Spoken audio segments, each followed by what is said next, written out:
পর্যায়ক্রমে সারা দেশে যদি জয়যুক্ত করা মানে ভোটে জয়যুক্ত হয়, তাহলে এদেশের স্বাধীনতার পরে ৭২ যে একটা সংবিধান ছিল শেখ মুজিবুর সাহেব করেছিল ডক্টর কামালের হাতে লেখা, এই সংবিধান টোটালটা অমিট করে দেবো, মানে মুছে ফেলবো। স্বাধীনতার যে ৭১ সালে যে যুদ্ধটা হয়েছিল, এই যুদ্ধটা ৭১ সালের কোন ঘটনায় বাংলাদেশে আর থাকবে না। আপনার ইয়ের মধ্যে যে সংস্কার করতে চাইতেছে, যে সংস্কারের জন্য হানাবুড হইতেছে, এদের মধ্যে লেখা আছে ৭১ সালকে বাদ দিয়ে ২৪ যে ইটা হয়েছে গণঅভ্যুত্থান হয়েছে, ৭১ জায়গাটা নিবে ২৪ সাল। কেন নিবে? এটা একটা কারণ আছে, জামাত ইসলামের একটা কারণ আছে।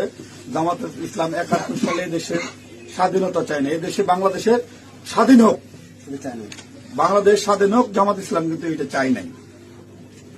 যারা আওয়ামী লীগ করেন তারা একটু খেয়াল করে শোনেন, যদি জয়যুক্ত হয় তাহলে আওয়ামী লীগ কিন্তু এখন মানে কি জানি প্রজ্ঞাপনের মাধ্যমে আপনার স্থগিত হয়েছে, আওয়ামী লীগ নির্বাচনে অংশগ্রহণ করতে পারবে না।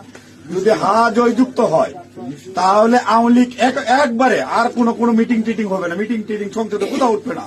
ওই হার মধ্যে এই লেখা আছে আওয়ামী লীগ নিষিদ্ধ। এই যে ২৪ সালে গণহত্যার জন্য আওয়ামী লীগ কিন্তু নিষিদ্ধ হয়ে যাবে আপনাদের ভোটেই। যদি হাতের ভোট দেন, হাতে ভোট দিলে আপনার ১৬ ডিসেম্বর থাকবে না, ২৬ মার্চ থাকবে না, আপনার ৭১ সালের যে যুদ্ধ করতে মা বোনেরা ইজ্জত দিচ্ছে, ৩০ লক্ষ মা বোন ইজ্জত দিচ্ছে, এটা থাকবে না।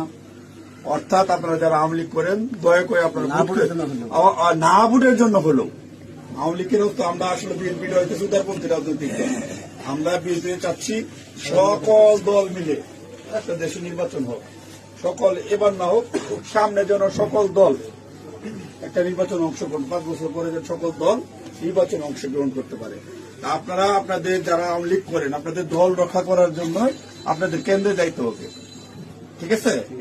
আপনাদের কেন্দ্রে যাইতে হবে, আপনাদের দল রক্ষা করার জন্য, না ভোট দেওয়ার জন্য, সার্বভৌমত্ব দেশ রক্ষা করার জন্য। ৭১কে ফিরিয়ে মানে ৭১ যেভাবে আছে স্বাধীনতার যুদ্ধটার ইতিহাস আছে, এই ইতিহাসটা রক্ষার জন্য হলেও যারা না ভোট দিবেন, যারা আওয়ামী লীগ করেন আপনাদের কেন্দ্রে অবশ্যই যেতে হবে।